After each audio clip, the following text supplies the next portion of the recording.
Good afternoon, everyone, and welcome to this webinar in the Town Hall Forum series, sponsored by the Presbyterian Association of Musicians and Call to Worship, the Journal.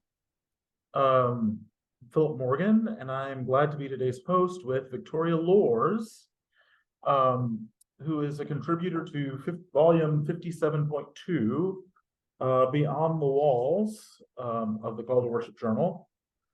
And she's written a wonderful article called Toward a Liturgy of the Wild, which is our focus for today. And Victoria Loorz is a wild church pastor and eco-spiritual director, and the author of Church of the Wild, How Nature Invites Us into the Sacred. She is the founder, director of the Spiritual for Wild Spirituality, and a co-founder of the Wild Church Network. So we're so glad to have her. I've asked her to just begin by talking to us about a little bit about all of this.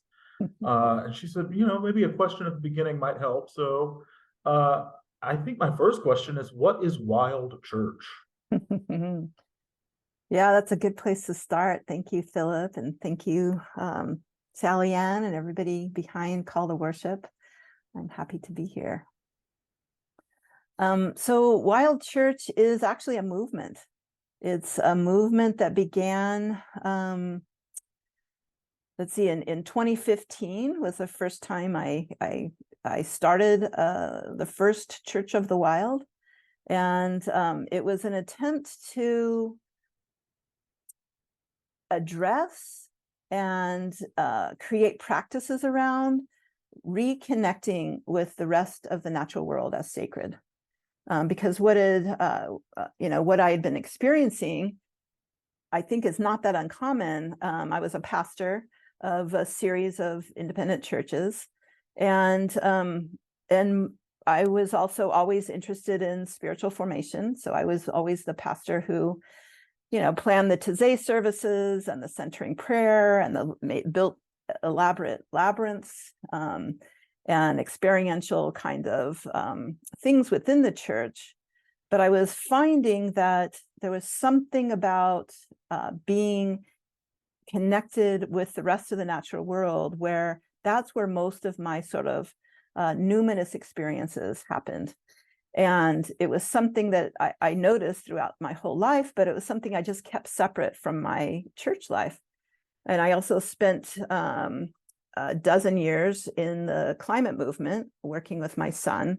We started a climate nonprofit because he was, my son, when he was 12, was drawn into the issue, and he basically was Greta 15 years ago. And so we spent his whole adolescence on the road, him giving speeches all over the world. And so I had these two parts of my life as a pastor, where I didn't really talk about my sort of sacred experiences within nature, and my life as a climate activist, where I didn't really talk about my spirituality. And so I had these two parts of my life that I kept separate. And without going into all the details, I found both of these jobs, as many of you who are pastors know, can lead to burnout. And my work within the environmental movement absolutely has burnout built into it. And in one of those moments of burnout on both of these ends, I was struck with the reality that I was disconnected from the rest of the natural world. And that while that disconnection has obvious impacts on how we treat the planet, and we're seeing the consequences now of that disconnection, of seeing nature as something out there, as seeing environment as just the thing that holds humans, and seeing the rest of the natural world as natural resources or things that are there for us to consume. That kind of worldview really obviously leads to, an ecological unraveling that we're seeing right now all over the world. But what I didn't realize until that time was that disconnection also has a major impact on our spirituality. And so I began to investigate what was that. And so I investigated it through kind of a theological jumping in. When I first got out of seminary 30 years ago, my first job was with a evangelical relief and development organization called World Vision. And I researched and wrote, sort of like white papers on different issues. And so the whole year that I was pregnant with my son, that I later started the nonprofit with when he was 12, I wrote about, it was a kit that was sent to 50,000 churches, evangelical churches across the US, that was called Let the Earth Be Glad. And it was a kit for churches to integrate our relationship, not really relationship, but stewardship of the planet. And I brought in different scriptures and different stories. And it was quite successful, 30 years ago. What shifted in the following 30 years was something that really began to unravel or unveil itself, back in 2015, around, and actually the 3 years leading up to then, was recognizing that where we need to be as a culture, as well as within the church, is not just that we need to take care of the planet because it's our responsibility, but to move even beyond that into relationship. That we have lost, kindred relationship with the rest of the world, with one another. We've lost that kindred relationship, and with those beings who are not human. And most, if not all, indigenous cultures still maintain that kindred interconnection. But our Western culture has 4 reasons of sort of empire, colonization. Colonization is all about taking the land of others, and so you can't take someone else's land if they've fallen in love with it, unless you resort to violence. And so it's a propaganda, I think, to disconnect from the land is necessary for the agenda of empire. But the church got caught up in that. And so what happened is I found in our scriptures, there is our story upon story upon story of deep connection with the land, deep connection with the waters and the places where these stories are held. That I had, as a pastor, just kind of skimmed over them or reframed them as, dark nights of the soul, wilderness.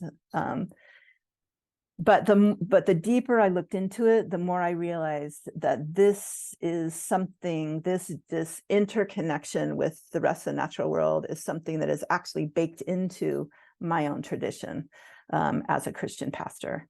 And I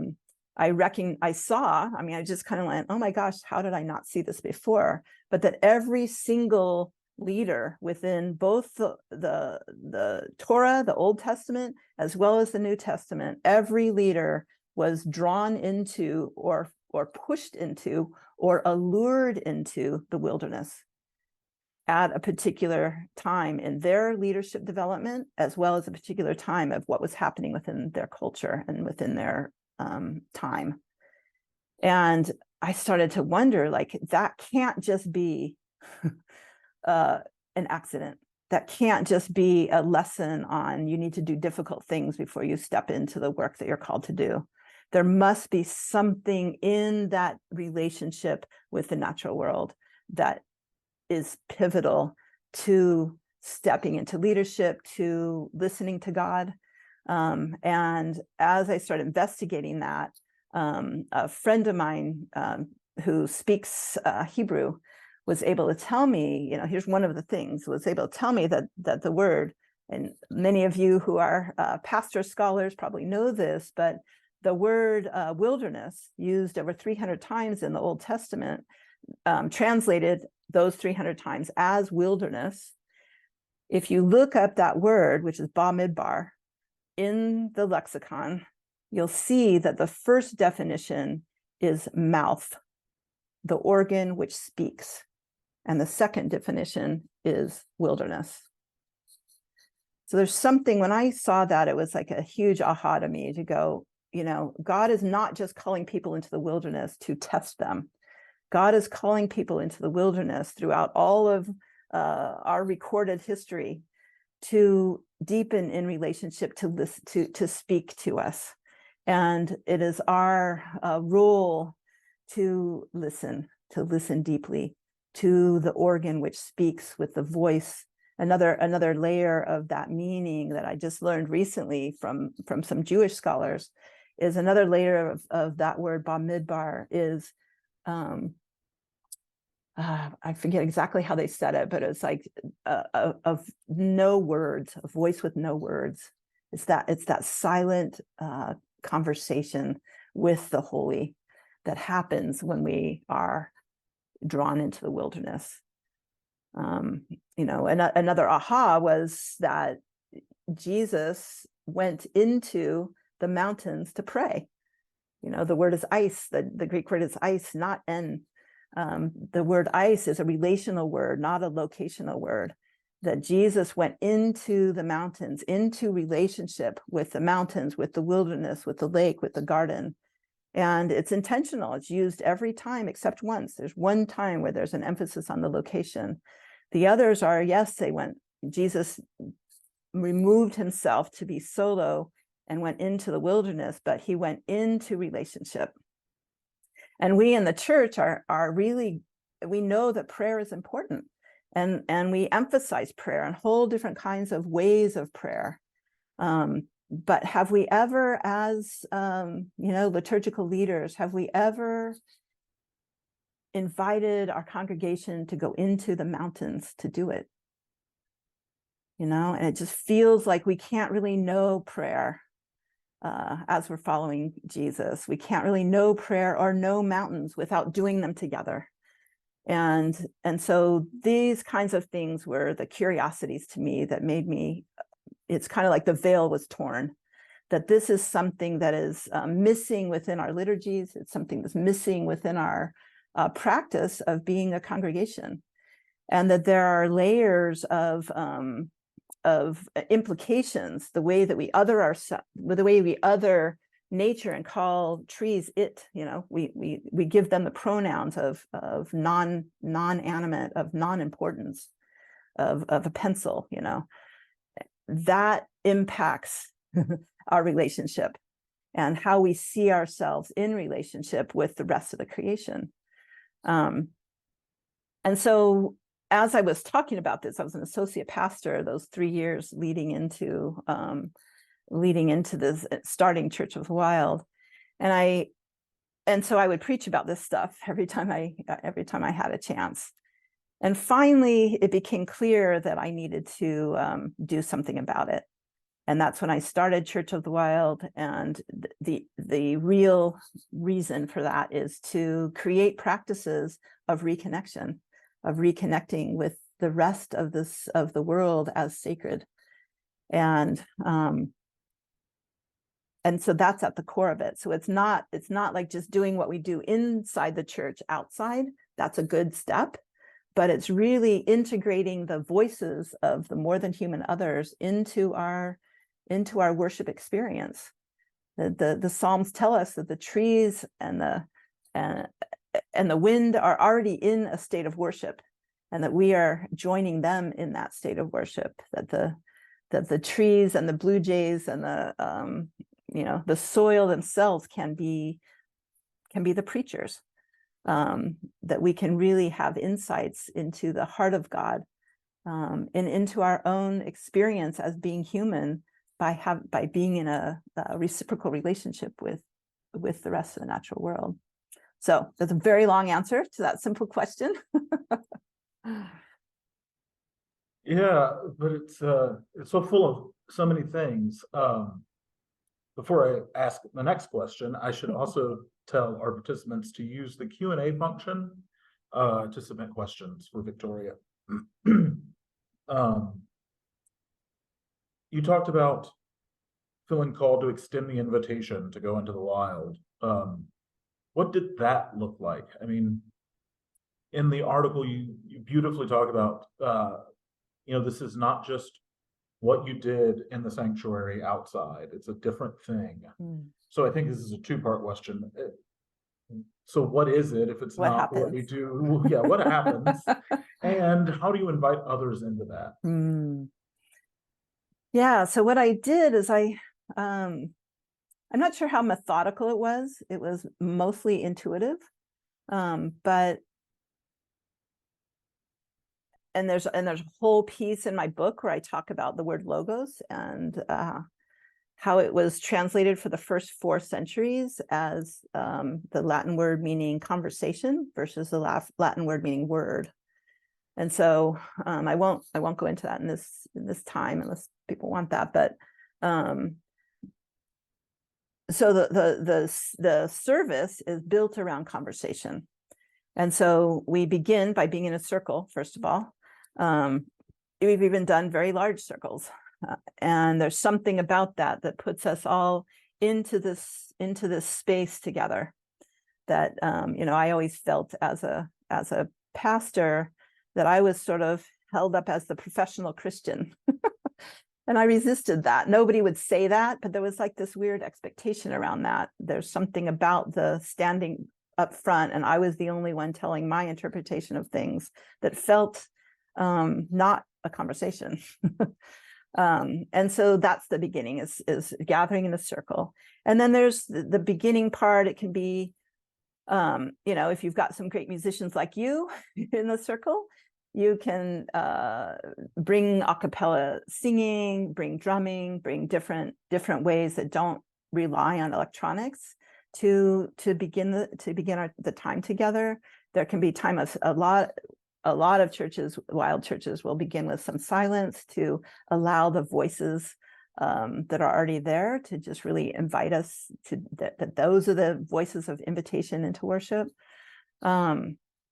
And there could be stories told, scriptures read, those kinds of things. But what it's leading to is a particular invitation to experience God in Christ that is in and between all things for ourselves.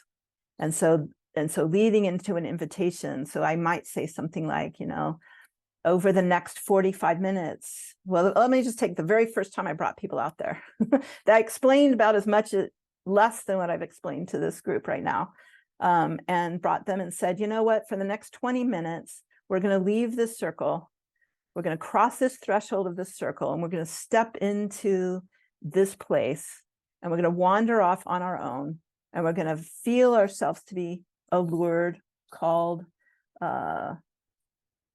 desire to go to a particular place, and we're going to sit there and listen.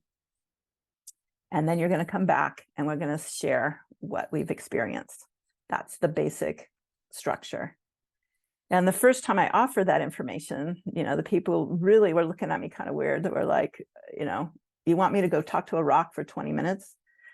And I was like, yes, just try it, And they came back and said, I've lived in this region for all my life. I've wandered these trails hundreds of times, and I've never stopped to really listen to the reality that this place is sacred, that God is here, and we need more time.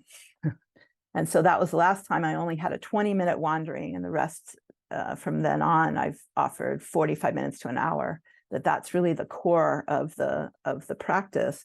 And then when people come back, and in the circle or in smaller circles, depending on how many people are there, people share their experience. And it can be as simple as, I was drawn to the water and I sat there and I felt really peaceful. Or, you see the more that people avail themselves to the reality that the sacred is there just waiting for our attention. Or people come back with profound experiences and profound insights into their own lives, into who God is, into their own spiritual, reality. And it's really pretty profound, because then when people start sharing, they can be from totally different backgrounds. Like I would say my experience with Wild Church is about half the people that come are not from the Christ tradition. They would never walk inside of a church building. And yet you're holding this space. Everybody knows where I'm coming from. I'll say, here's a story from my tradition, that a son wanted his father's inheritance, whatever. So I would tell the stories without having to ground it in a, verse and chapter, so that people didn't feel excluded. But these are sacred stories from my tradition. You can have your tradition. But what we share in common is this experience of being alive in this place. And what we share is a knowing that there's something else. And so people then, when they're coming back to share their stories, I remember this one time, there was a group of a family that went to an evangelical church who they had to hide it because their church had decided that we were, pagans or whatever. And there were people from, more mainline churches. There were people who would consider themselves spiritual but not religious, that felt drawn to this. And there was even somebody there, a friend of mine, who was very anti-Christian atheist, and usually would pick fights with people, about it. But I was like, how is this gonna? Oh, there's a Jewish couple there too. How is this group gonna listen to each other? It was beautiful. It was amazing. They used the language that was indigenous to them, that was native to them, that they felt comfortable in. So one person would share, Jesus spoke to me as I was beneath this tree. Another person would say, the tree told me blah, blah, blah. Another person, would say, this tree was just really beautiful. And we could hold that space for one another. So we're also building community in a very inclusive, very, allowing the diversity of experience to be there, and yet to honor one another and learn from one another, and to see how our stories sort of interconnect. It's actually a pretty profound experience. And now there's, when I first started, I thought I was making things up. I was. And then within a few months, I started hearing from other pastors, actually, who were starting these churches on the side, and they felt like they were kind of crazy and heretical. And we started to find each other, and we started to meet. And after about 9 months, it was about 30 of us from all over North America. And we decided, like, there's something happening here that's bigger than us, and we need to name it, because this is a movement. This is more than just a good idea that we want to do for our community of people that like to be outside. And we called it the Wild Church Network. And now there are several thousand people who are thinking about starting wild churches, several hundred who have, and hundreds more that aren't part of the network that I keep hearing about. Like, this is something that is, that's a movement that's taking on its own energy, like movements do. Yeah, that was all really interesting. You don't go that in depth in the article, so it's great to hear more of that. What you do say in the article, this is a quote from the article, you say, the wild church movement is not really a charge to leave buildings to worship in nature. Rather, it is an offering of the church at large to co-create a new, more compassionate and interconnected story. To do so requires listening and restoring the great conversation. One of the things I was struck by in your article is you don't outright say it. In that moment, you do talk about listening, but it seems like that's the biggest part of this whole thing, is listening to something that we often ignore or or appreciate, but I don't think we think of the wild as having its own voice that can speak to us and we can learn from. Yeah. Other than just inviting people to sort of do it, how do you help guide people who have not done that engage in that? I'm asking because I read that and I thought, I don't know that I would be very good at this if I, Mm. went to a church of the wild, a wild church experience. I don't think that I would know how to listen. So how do Yeah, you encourage people to do that? you I think your wisdom shines through in seeing that that is the core of it.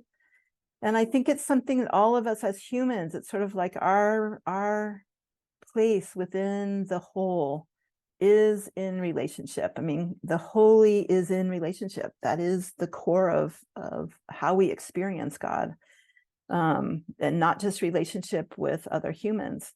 It's relationship within ourselves, it's relationship, community to community, and it's relationship outside of people that are like us and people that aren't human. And it's actually a little, it feels like what meditation feels like. It feels like what prayer feels like. And I think, it's like what we need to do is sort of deconstruction of what we have been, what we have believed prayer is, what we have believed who we can, what listening is. We listen to one another, and the social scientists tell us that only 6% of communication is words. So we know how to do this. We just don't really know how to trust ourselves as we do this. And so it's a practice, it's a spiritual practice. And so your question of other than getting people to do it, I don't know that there is another way. It's like we need to experience it for ourselves. I have a beautiful quote that I include in my book that I think just captures it so well that I'm going to read, because it just helps us to realize we can do this. And like the very first time I sent people out, they were all like, they said exactly what you just said. There's no way I know how to do this. There's no way I'm gonna do this. But when they opened up their heart, when they were able to take themselves out of their head, and like you do anytime in contemplation, and bring yourself into your heart, you recognize that you actually have done this before. But let me read from a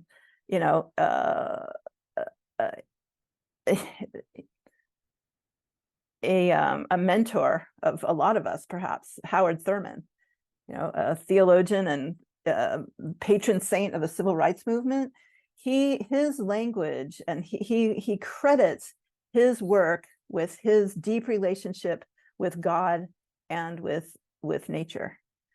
And he said that he would talk aloud to the oak tree that was that he knew well. He said, I could talk aloud to the oak tree and know that I was understood. Like there's something about, we know who we are by who mirrors us back. And we know we are human by people, we know who we are as a woman by being mirrored back by a man. We know, I can know who I am as a white person as I'm mirrored back by a person of color. We need people who are different than us. We know how we are human by being mirrored back by those who are not human. I think that's why a lot of people have pets. We need to have that mirroring back of us, who we truly are. And we see that in, I want to read the Thurman quote, but we see that in where God sends people into the wilderness. He sends people into the wilderness. God sends people into the wilderness to speak to them, to have them know who they are. After 400 years of enslavement, the people of Israel, once they were, crossed that Red Sea, God sent them into the wilderness, not into the promised land, because they needed that time of recovery from trauma. And there's no better place, the psychologists tell us now, there's no better place to recover from trauma than in relationship with nature. So, there's some wisdom that is just baked into our stories. But let me go back to Howard Thurman's quote here. He saw his relationship, his spiritual intimacy with God and with earth And he saw these as not separate relationships, but one relationship, a connected and dynamic relationship with the three parts: himself, with God, and with the world, and with earth. And so he said, when I was young, I found more companionship in nature than I did among people. The woods befriended me. He said, there were times when it seemed as if the river, the earth, and the sky and I were one beat of the same pulse. And that comes from hours, like the 10,000 hours thing. Like if we spend enough time, we'll get to that place where Howard Thurman's talking about, where you sort of lose yourself in this relationship. So he says, it was a time of watching and waiting for what I did not know, and yet I always knew. There would come a moment, he said, when beyond the single pulse beat, there was a sense of presence with a capital P, which always seemed to speak to me. My response to the sense of presence always had the quality of a personal communion. There was no voice, there was no image, there was no vision, there was God. So I love the way he talks about that, because that's what it means to listen. It's like, it's the same spiritual muscle we have when we pray, but there's an added element of betweenness, of relationality, that I think is really important in prayer. And that relationality with these other, sacred beings. I love the story of, now I'm blanking, Jacob, who wakes up in the wilderness, and he has a dream, and he has to take off his shoes. He realizes, oh my gosh, this ground is holy and I didn't see it. It's like, for all of us, it's like we'll hit that moment, that mystical experience of going, everything really is interconnected. This place really is holy. The presence of God is here. And it's that experience of that draws you into this, more so than understanding it with your head.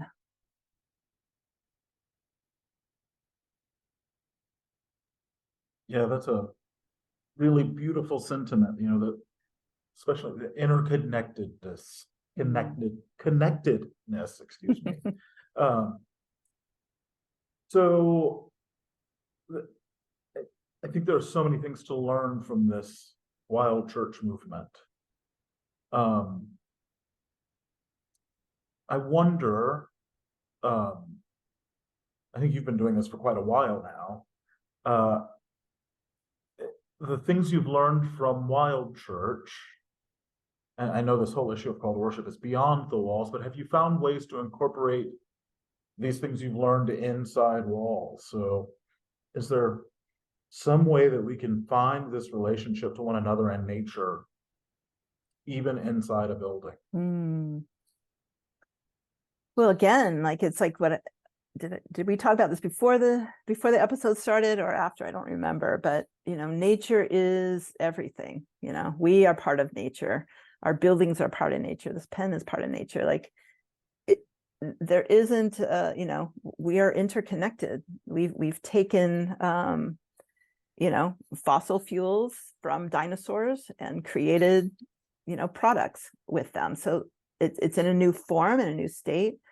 But sitting inside of a building doesn't mean we're necessarily disconnected. And so there are ways to integrate this. Back 30 years ago, the Let the Earth Be Glad, there was a larger kit that I created for people after, for any of the pastors or the churches that wanted more worship materials.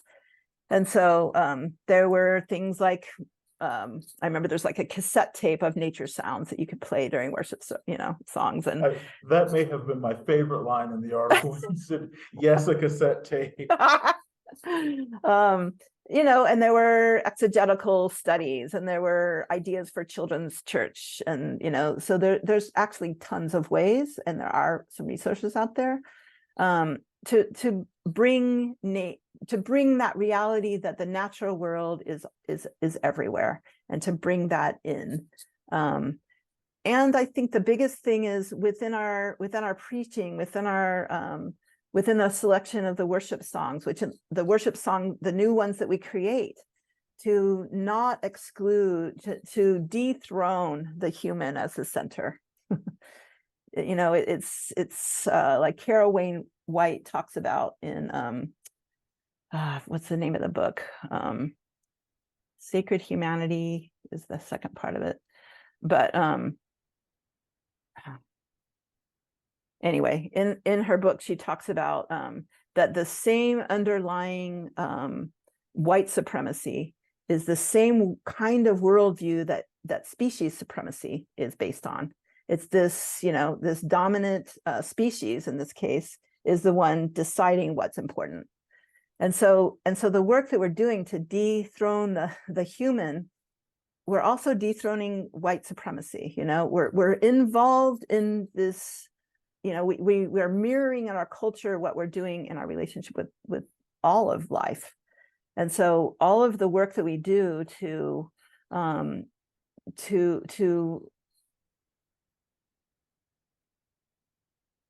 the dethrone work keeps coming to my mind, but I know there's a better word, to disconnect from that system. Yeah, that the others, decolonization of it all. yes, exactly. Thank you. There's the word. You know, it is part of the decolonization, is that we are no, you know, it is an earth, it is a planet, it is a sacred reality of predation, you know, that in order for me to stay alive one day, I need to take the lives of other beings, whether it's a cow or a carrot. It's the way life continues. And so that doesn't mean that by honoring these trees as a sacred other, that doesn't mean that I can never do something like cull the forest of trees that need to come down, or trees that are needed to build a house or something like that. But it's done in a way that with respect. It's done in a way of knowing that this whole earth is sacred. You know, it's like we sing it in our songs, but how do we really step into that?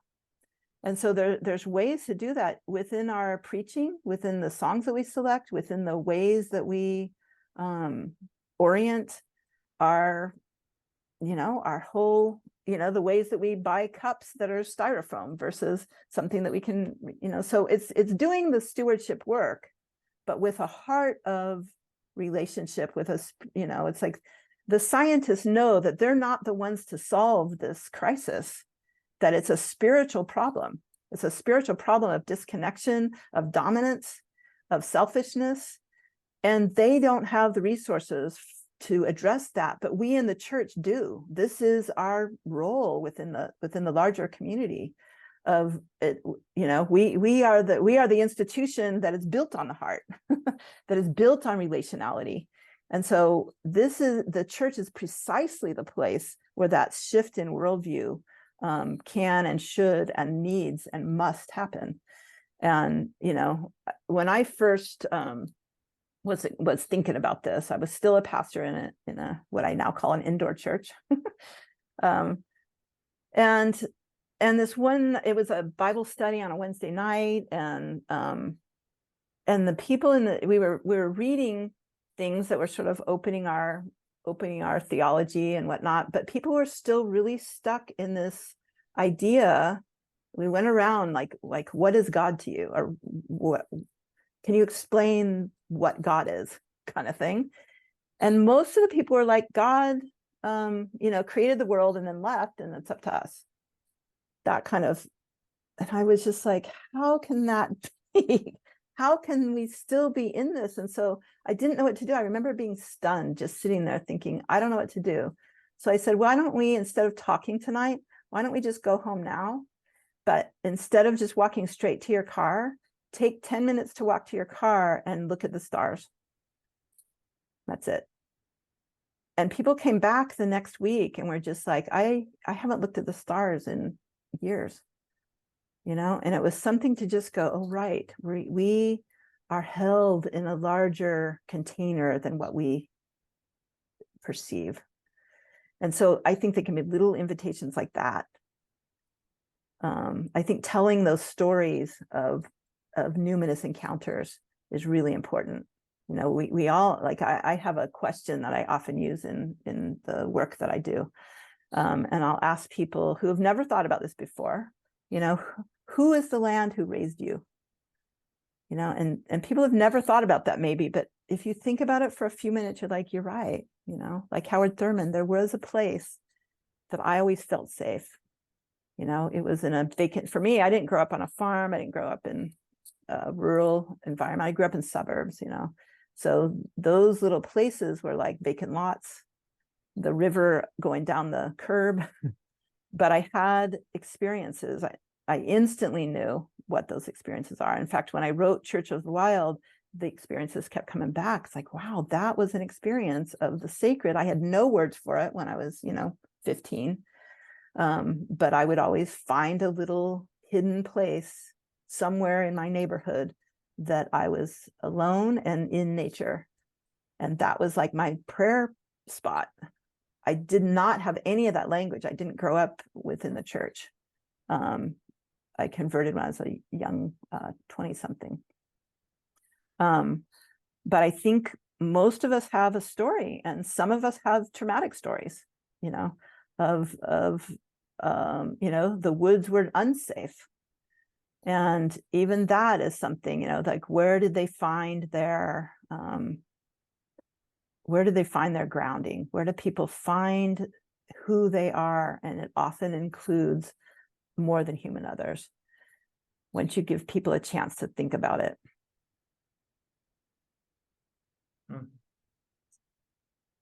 Wow, that's a big answer.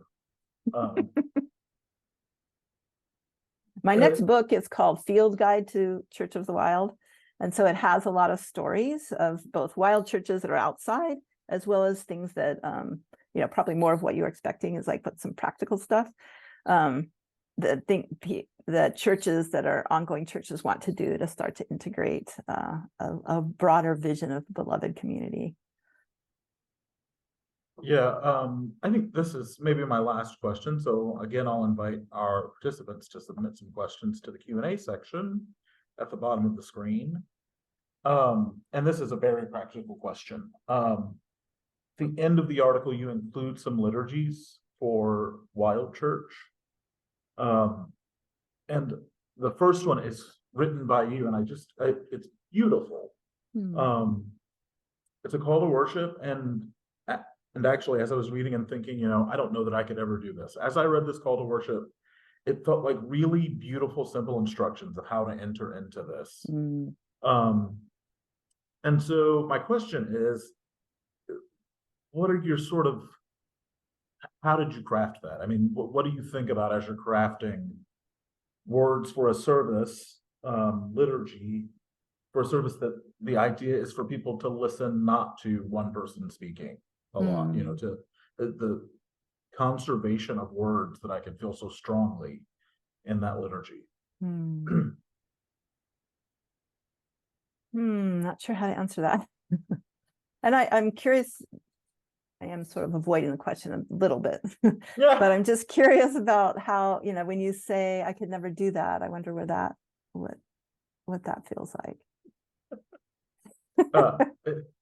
Unlike you, I did grow up in a rural area, and yeah, my relationship with nature and land is, you know, so vastly different. I mean, I totally understand all of where you're coming from, and it would have involved so much of me putting away dominion over land, you know.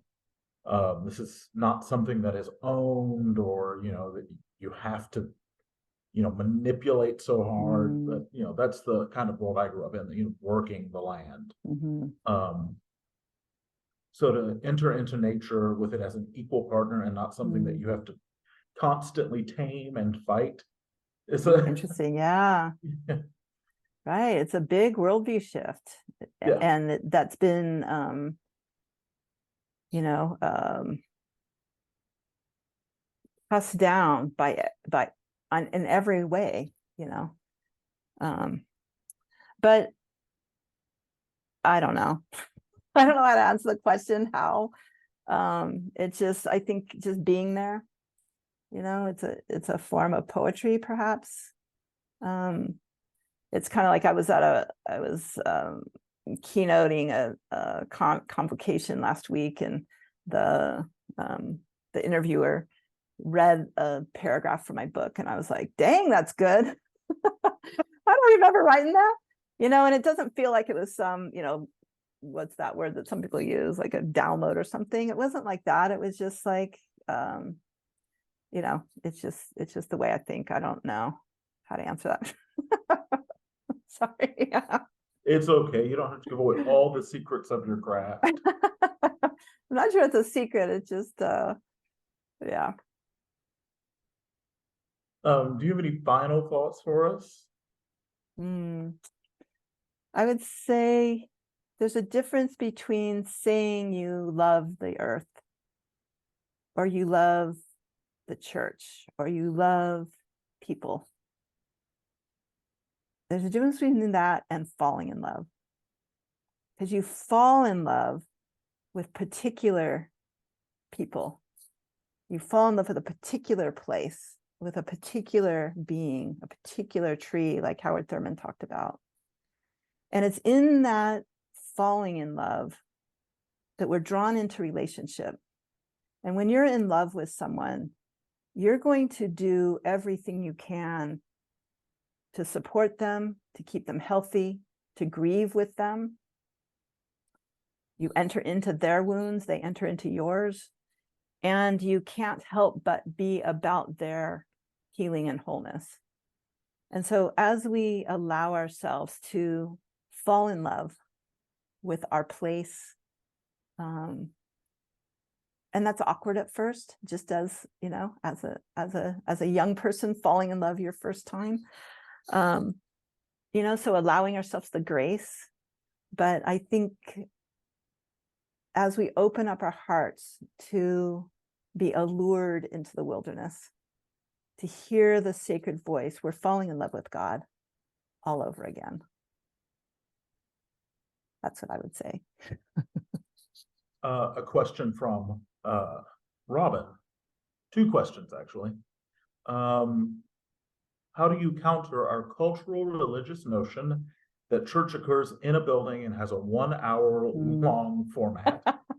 And does wild church complement or co-op? I'm not sure about the co-op. Yeah, you want to clarify clarify that, Robin? I can answer the first part. Yeah, I think that there is resistance, and it's resistance like bringing in guitars instead of organs, like we have this resistance of the way church should be, and that's safe for us, this is our mental construct of what it should be. And so you are coming up against that with people, and that's real. But there's some Harvard researchers that have researched what is the environment for transformation.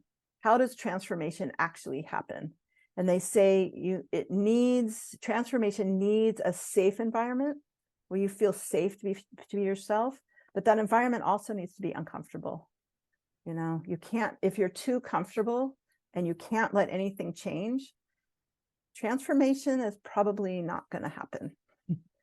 I think just we are as a culture addicted to comfort. And so we're coming up against something that, we're comfortable in the way things are, even if it's hurtful. There's something, we see it in our culture at large. Any major shift, which is happening, the change is happening. And that is why there is such a big pushback, I think, right now, resistance to change, not just in our churches, but in our culture at large. And so, there's ways to recognize that that's real. You can get mad about it, but it is what it is. But there's ways to bring it in, honoring that people are afraid of change, and so maybe you introduce some things at a retreat, you do an annual retreat. Maybe it's, when you do a Sunday service at sunrise outside, maybe that's a way you begin.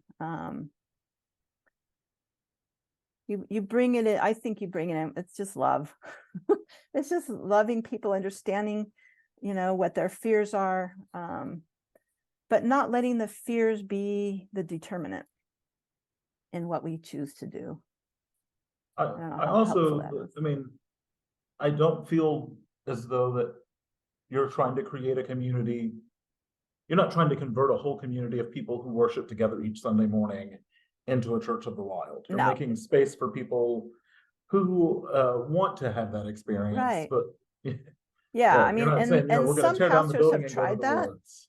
Yeah, some pastors have tried that, taking their indoor church outdoors. Maybe they lost their lease or something. And one church, in those two that I know of, a Methodist church in Denver and a Lutheran church in Texas, have both made that transition. But it wasn't easy. And it's not, it's got its own personality. The Lutheran church has about 70 people who gather every week. But they gather in rows. They have an altar that's a cow's trough. And so they're integrated in little ways that works for their community, and that's beautiful.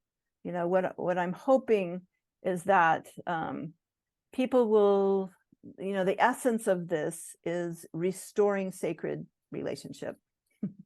The essence of this is not necessarily being outside. I think being outside is the easiest way to do that. But there are many ways to do that. So the co-op question, the people who are going to show up have already overcome that resistance because they show up. So I guess that's sort of like, the audience has already self-selected. But most pastors that try to, be too radical and move everybody out of the building because that's the best thing to do, that they're going to have some problems. Like that's too big of a shift. What most pastors who feel the call to do this do is they start a separate sort of little Church of the Wild offering that's on a Saturday. Maybe it's on equinoxes and solstices. Maybe it's once a month. Some, there's an Episcopal movement called Holy Hikes. They'll take a hike once a month and integrate it then.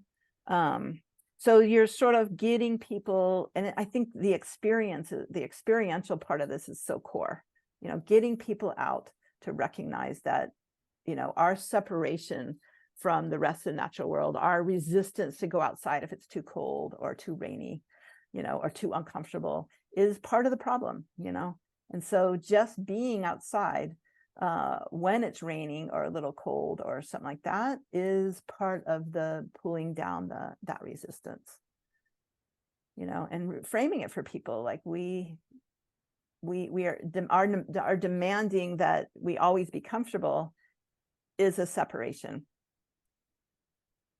That is actually the answer to the question I probably first had after reading your article that I thought was too stupid to ask, which was, what do you do when it's raining or cold? Yeah, right. I mean, there's wild churches in northern Ontario who meet outside all winter, and there's churches in southern Arizona that meet outside all summer.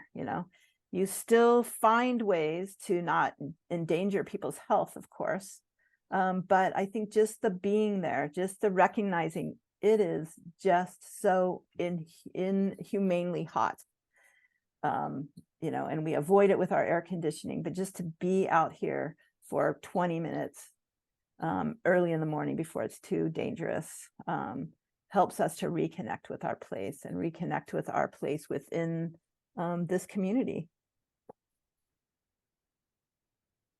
Well, Victoria, this has been a fantastic hour. Thank you so much. Thank you.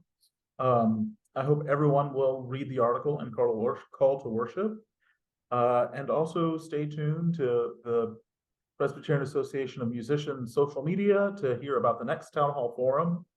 I wish I had that information in front of me, but I don't. So again, thank you, Victoria. I hope everyone has a great day. Thank you to Bill for hosting us. And I'm inspired to go out into the wild and listen today. So thank you. That's good. Thanks so much. Many blessings. Bye. Bye.